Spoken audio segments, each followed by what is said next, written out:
interesting is C-SPAN. But the reason mutual funds and ETFs are really important is because they sit in between all the value created by Americans and people around the world, right? Everybody gets up to work at NVIDIA. It's not just the CEO. There's like thousands of employees. They get up to work, they create value, they sell stuff, they make money.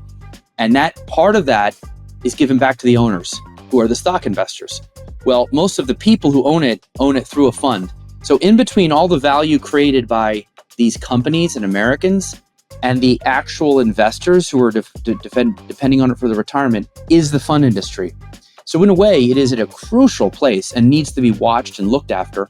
And here's a guy who came in and could have just sort of like been on the take, if you will, and like taken his 1% fees and just become a billionaire and been happy. But he said, no, there's too much money being taken out of this. There's too much being skimmed off the top here. Let me completely revolutionize this industry and then shrink it.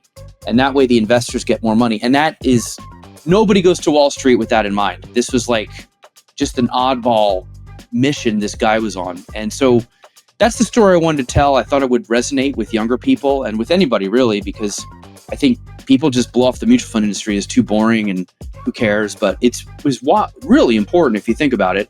And this story is, to me, one of the best business stories that I've ever heard.